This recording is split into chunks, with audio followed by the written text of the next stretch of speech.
Hello नमस्ते सबैजनालाई। आज मैले अरुणिका आँप नयाँ इन्डियन भेराइटी म्याङ्गो भेराइटी चाहिँ लिएर आएको छु।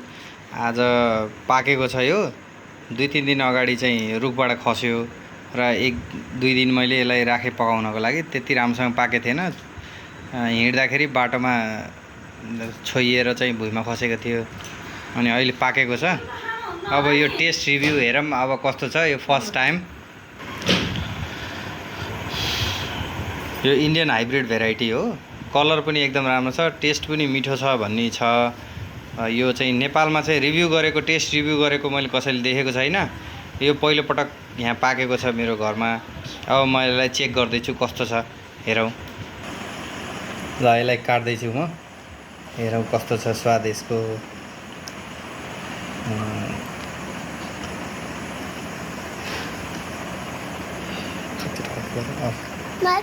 काट्दैछु कस्तो छ।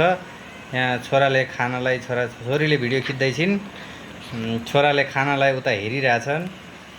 बाबुलाई देखाउ त, हेर त, पुरिरहेछन् यिनले।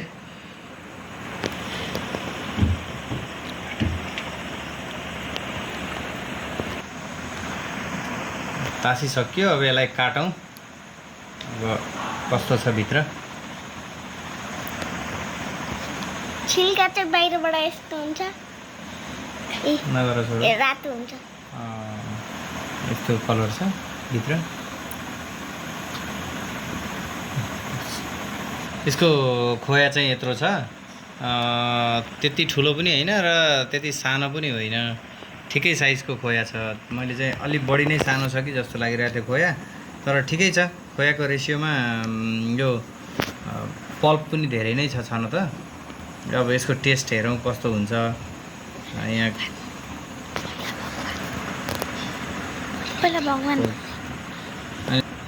अब यो पहिलो फल पहिलो काटेको, हामीले खानुभन्दा पहिला चाहिँ भगवानलाई चढाउँ। यो भगवानलाई चढाउन यो चाहिँ ठुलै, यो ठुलै भागिदिनु।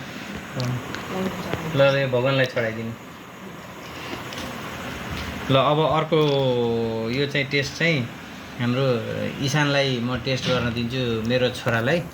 ल ईशान टेस्ट गर त, यो कस्तो छ, कस्तो रहेछ, स्वाद कस्तो छ। कस्तो छ, गुलियो छ कि अमिलो? गुलियो छ, धेरै गुलियो छ। अस्ति मैले ल्याएको चौसा आँप भन्दा मिठो छ कि कम छ? मिठो छ। ए ल, अनि छोरी कस्तो लाग्यो त आँप? टेस्ट गर्यौ होइन? अरू आँप भन्दा कस्तो छ यो, फरक छ?